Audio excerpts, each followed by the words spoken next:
Welcome to the API Kitchen, the most engaging and educational YouTube series on API security. My name is Staveley. I generally describe myself as a relatable cybersecurity leader because I'm able to communicate cybersecurity best practices in the most relatable way to audiences of all types. I'm also very passionate about building talent, and a lot of my work has to do with upskilling talent across Africa to be able to take up cybersecurity roles within the continent and globally. I initially thought I was going to be a medical doctor. Nothing bad with being a medical doctor though, but I think it was a dream my parents had sold me for such a long time that I thought it was mine. I had finished my secondary school, which is like high school here in the States, and I was taking a gap year. My parents were concerned about me sitting at home, and so they said to me, go to this computer school. That's what we call it. Go to this computer school and learn about computers. I got to learn how to use basic applications, and then I graduated from there to then learn about coding and how to create things, and I felt alive. I felt like I was doing something that I wanted to keep doing. So I had to make this presentation to my parents that I wanted to have a career in tech instead of medicine that I wanted me to do. There was no point of reference around us as to who had ventured into this place and made a living for themselves or had done great for themselves. So my parents had to trust me and the sparkle in my eyes, the joy they could feel. And I went on, got a scholarship, and studied IT and Business Information Systems at University of Middlesex. And it was during my master's, when I was studying IT management, that I took an elective course called cryptography. That was where actually I got my intro into cyber. Cybersecurity Foundation is a result of a bad experience. My mother was scammed by cyber criminals and lost her life savings. So I wanted to do something to make sure that less and less people experience what she experienced, and our first initiative was called No Go for MAGA. It loosely translates in English as don't be a victim of cybercrime. So we wanted to use something that was very streetwise, so someone on the streets that didn't have a very formal job would understand the messaging. We have a lot of other programs. We have the DigiGirls program, for example, that we're funded by the UK government to bundle intermediate digital skills with cybersecurity awareness as well. In that program, we've been able to upskill about 16,000 women across Nigeria. So that's a Nigeria-only program. But for Cyber Girls, that's our upskilling program that is centered on building cybersecurity talent and closing the gender gap. We've been able to upskill over 1,000 young women and girls across 22 African countries. Another program that I find very exciting as well is Shine Your Eye. And for Shine Your Eye, we target older citizens like my mother and give them information that they can relate to because they're in the crosshairs of cyber criminals every now and again.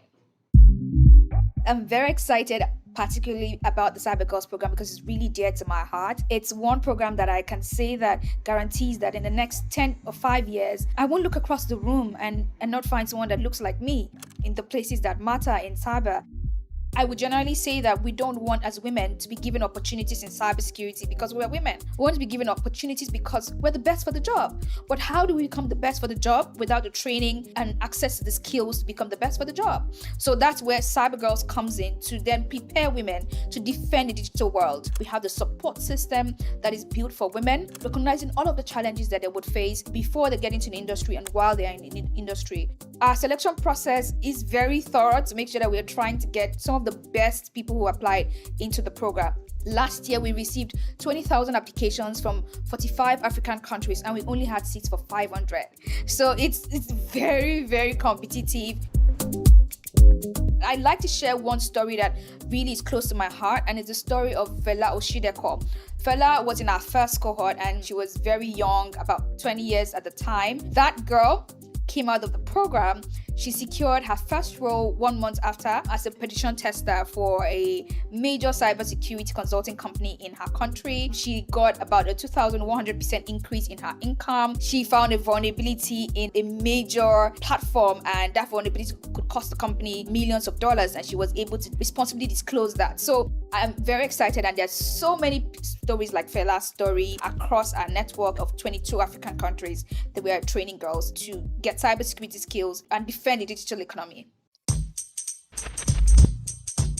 The Linux Party is a combination of technical and fun way of learning about the Linux operating system, especially as it has to do with information security or cybersecurity industry as a whole. The Cyber Girls cohort, which is generally 7 months, it runs from March to October each year, happens fully virtually. That's the way we're able to be in 22 countries without costing an arm and a leg and the full country's budget. So we then look at the countries where we have the biggest numbers in terms of fellows, and then we bring them together in a physical event. So that combination of fun and technical learning and to create bonds and also interface with the industry as well is a key reason why we set up the Linux party. In today's episode, we are going to unravel the secrets of JSON Web Tokens, simply called JWTs. JWTs are a popular... API Kitchen is one of my babies that I'm very excited about.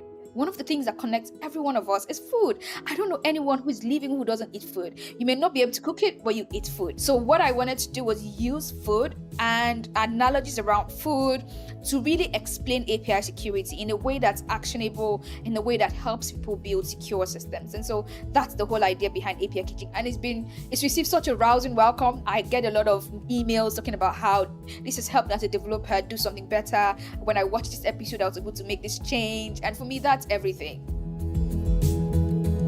I generally like to close out with my personal mantra. It's actually a nursery rhyme. It's good, better, best. I will never rest until my good is better and my better best.